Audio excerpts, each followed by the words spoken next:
Yo, dude, imagine riding through the Arizona desert at night, wind howling across the sand, moonlight barely lighting the trail, and somewhere out there, a group of men knows.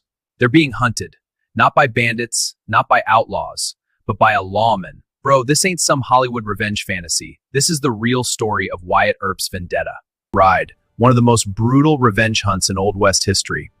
And what happened during those few days in 1882 Arizona straight up changed the West forever. Because after his brother was murdered in cold blood, Wyatt Earp didn't wait for justice. Nah. He went out and took it himself. And dude, what happened next was chillin' as hell. So yeah, listen up, bro, because this is one of those true crime stories from the Old West that feels almost unreal. You know how in movies the hero swears revenge and then rides off into the sunset? Well, this story right here, that actually happened. The guns, the blood, the desert manhunts, the bodies left behind. All real. And honestly, the craziest part is that this whole thing started after one of the most famous shootouts ever made in American history, the gunfight at the OK Corral. But what most people don't realize is that the real horror didn't happen during that shootout. It happened after. Because once Wyatt Earp lost his brother, bro, something inside snapped. And what followed was a revenge ride so brutal, people in Arizona whispered about it, baby, for decades. Stick with me to the end, dude, because the final twist about how it ended is insane. All right, let's rewind to Tombstone, Arizona, March 1882. Back then, Tombstone was straight up one of the wildest towns in the American West. Silver mines everywhere, saloons open all night, gamblers, drifters, gunslingers, cowboys, basically the kind of place where violence could pop off any second. And right in the middle of all that chaos, you had Wyatt Earp and his brothers. They were lawmen, trying to keep order in a town full of criminals.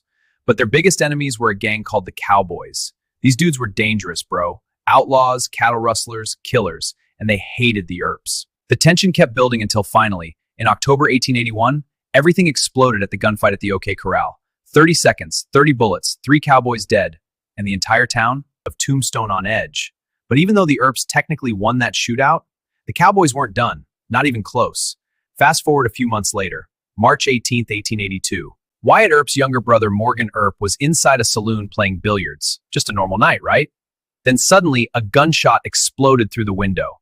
The bullet hit Morgan in the back, straight up destroyed his spine. Bro, witnesses said he collapsed instantly, blood everywhere. And while Morgan lay dying on the floor, killers escaped into the dark. Morgan Earp died within minutes. And just like that, this whole thing turned into a nightmare. Wyatt Earp reportedly stood there, silent, staring at his brother's body. And according to people who were there, the look on his face was cold. Not sad, not shocked, cold. Like something inside him had already decided what was about to happen next. And dude, that decision would start one of the most ruthless revenge hunts in Western history. Just a few days later, Wyatt helped escort his injured brother Virgil Earp out of Arizona after another ambush left him permanently crippled. But once Virgil was safe, Wyatt came back. And he wasn't coming back as a sheriff anymore. Nah, bro. Now he was coming back as something else entirely. A hunter. Wyatt gathered a small group of loyal gunmen, Doc Holliday, Sherman McMaster, Texas Jack Vermillion, hard men, dangerous men. Together they formed what people later called the Earp Vendetta Posse. Their mission, track down every single man responsible for Morgan's murder and make them pay. No trials, no arrests, just bullets. The first target was a cowboy named Frank Stilwell. Now this part right here, it's straight up chilling. March 20th, 1882, Tucson train station. Stilwell was spotted lurking near the train where Wyatt's family was traveling. Some believed he was planning another ambush. Wyatt and his posse caught him in the rail yard. And what happened next was brutal. Witnesses later said they heard multiple gunshots echoing through the night. When authorities found Stilwell's body, bro, it was messed up AF. Shot several times, one blast from a shotgun at close range. Some reports said his body looked like Labby. It had been executed. Wyatt didn't even try to deny it. In fact, after that moment, the Vendetta Ride officially began.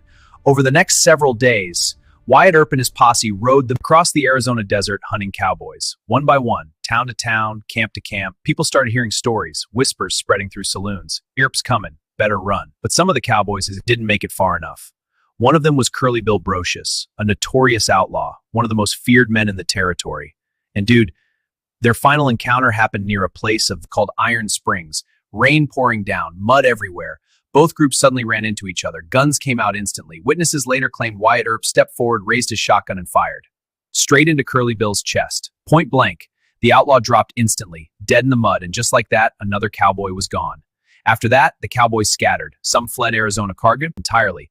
Others disappeared into Mexico. Because at this point, everyone knew something terrifying. Wyatt Earp wasn't stopping. Bro was on a mission. And karma was hitting hard. Eventually, the Vendetta Ride ended. After several cowboys were killed, Wyatt and his posse fled Arizona to avoid arrest. But here's the wild part, dude. Even though multiple men died during that revenge hunt, Wyatt Earp was never convicted for any of it. Not once. Some people saw him as a hero, a man who avenged his brother when the law failed. Others saw him as something darker, a lawman who crossed the line and became an outlaw himself. And honestly, bro, that question still hangs over the story today. Was Wyatt Earp delivering justice or straight up revenge? Because when you really think about it, the Old West wasn't like the movies. Justice wasn't clean. It was messy, bloody, personal. And the Vendetta Ride proves that sometimes the line between mere lawman and outlaw is razor thin. Wyatt Earp lived the rest of his life, dying peacefully in 1929.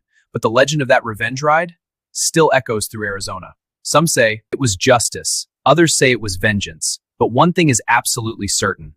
Bro, those cowboys learned the hard way. You don't murder a man's brother and expect him to just walk away. So yeah, dude, from the murder of Morgan Earp to the brutal manhunt across the Arizona desert, this story shows how dark the Old West really was. No cap revenge stories like this remind us that sometimes history is way more chilling than fiction, because real people, real guns, real blood, and real revenge.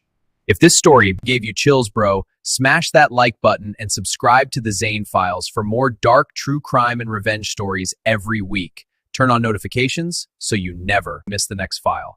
And hey, drop a comment below. Do you think Wyatt Earp was a hero, or did he go too far? Honestly, bro, I want to hear what you think. And remember, don't watch these stories alone. Yo, dude, imagine riding through the Arizona desert at night, wind howling across the sand, moonlight barely lighting the trail, and somewhere out there, a group of men knows they're being hunted. Not by bandits, not by outlaws, but by a lawman. Bro, this ain't some Hollywood revenge fantasy, this one. This is the real story of Wyatt Earp's Vendetta Ride, one of the most brutal revenge hunts in Old West history. And what happened during those few days? In 1882, Arizona straight up changed the West forever. Because after his brother was murdered in cold blood, Wyatt Earp didn't wait for justice. Nah, he went out and took it himself.